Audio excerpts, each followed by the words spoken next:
Meus queridos amigos e queridas amigas, que a paz de Cristo entre no coração de cada um de vocês, que esta sala em que vocês estão seja uma sala toda iluminada pela força e pela luz do Espírito Santo.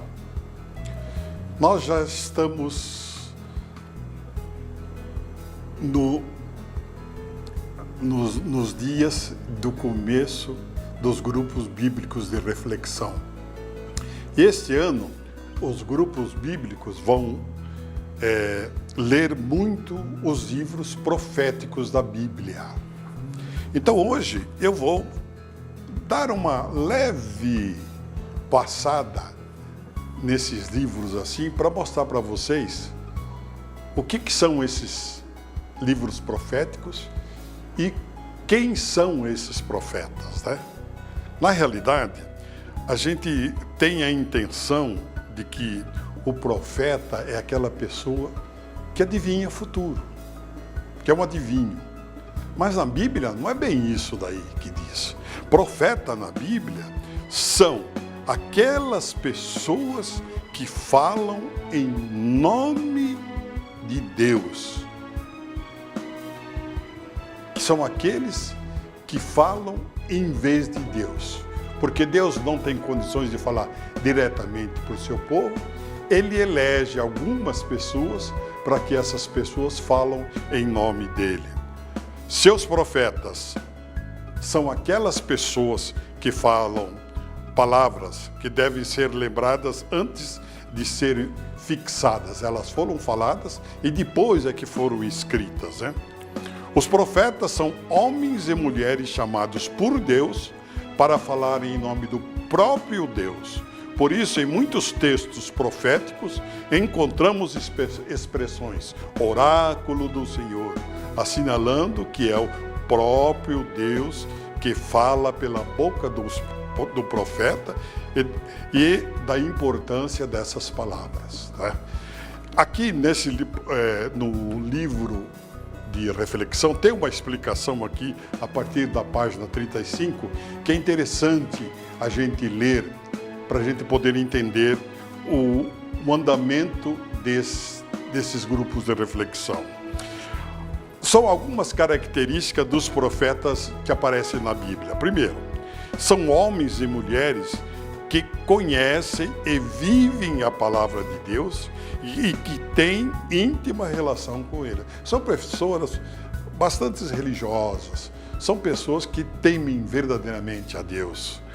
São homens e mulheres que lembram ao povo do seu passado, da sua história com Deus, que os libertou para iluminar o seu futuro.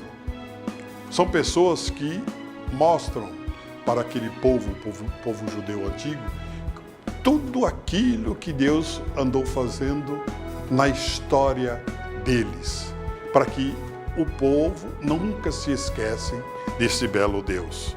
São homens e mulheres que estão inseridos numa situação concreta, fazem parte da comunidade e caminham com ela. Não são pessoas de fora, são pessoas que estão dentro, passando tudo que a comunidade passa, não é? Os profetas falam sim do futuro, mas que estejam conectados com os acontecimentos atuais, não é? O profeta não fica adivinhando o que vai acontecer no futuro, mas ele sabe que no futuro, se o povo continuar agindo daquela maneira, o futuro será um futuro difícil, né? Assim como mais ou menos a gente vê uma mulher grávida na rua, nós sabemos que essa mulher vai ter filho, né? Nós não estamos profetizando, mas pelo olhar e pela situação daquela mulher, nós sabemos que aquela mulher vai ter filhos. Às vezes nós não sabemos se é um menino ou uma menina, se são gêmeos, mas sabemos que ela vai ganhar nenê, né? Os profetas defendem um povo esquecido, marginalizado, injustiçado, empobrecido, fazendo-se a voz daqueles que têm a voz, que não tem nem voz e nem vez. Os profetas chamavam muito a atenção dos grandes, da época dos reis, né? Dos poderosos. que o sofrimento de pessoas não somente atingem essas pessoas, mas atingem também as outras pessoas. Isso nós vemos hoje em dia, mesma coisa. Hoje em dia nós colocamos muro, cerca elétrica em nossas casas. Por quê? Por causa da situação difícil que o povo vive e algumas pessoas caem no crime. E aí nós temos que nos defender colocando cerca e muro em nossas casas, né? Os profetas criticam o sistema tributário que produz pobreza em Israel, a dominação econômica, a destruição dos direitos de justiça, a concentração de terra, o poder político, a ideologia que faz com que o Estado destrua a vida do povo e o sistema religioso que não está ao lado do povo, mas está ajudando aqueles que não pensam no povo. Então, os profetas são essas pessoas que vão se preocupar com todos esse tipo de atividade, de acontecimento, não é? na vida das pessoas. Citando alguns exemplos, por exemplo, no dia 19 do mês que vem, não é? Vai se ler a palavra do profeta Samuel, no capítulo 15, versículo de 24 a 31, que diz o seguinte: Saul era um rei que tinha sido desejado, mas que agora profundamente ele é rejeitado. O próprio Senhor se arrepende de tê-lo feito rei. O reinado de Saul é decadente e desobediente ao Senhor. Ele é um homem no fim do seu reinado, inflado pelo orgulho e pelas inúmeras mentiras.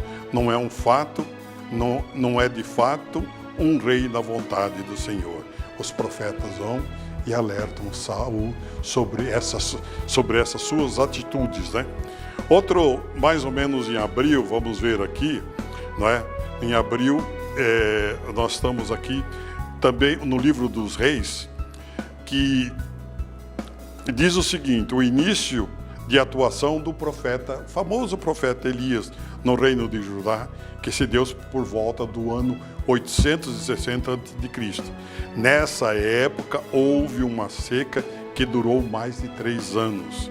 Elias se apresenta ao rei Acabe, ele diz que não haverá chuva, a não ser quando o Senhor ordenar. Então o profeta, sentindo que vai acontecer isso, alerta ao rei, para que o rei prepare o seu reino para todos, para que esses momentos difíceis o povo fique preparado. Então, querido irmão, querida irmã, aqui você, com esse livro de reflexão, você também faz a sua oração, também você reza com os seus vizinhos aí onde você mora. Que a bênção de Deus desça sobre cada um de vocês, Pai, Filho e Espírito Santo. Amém.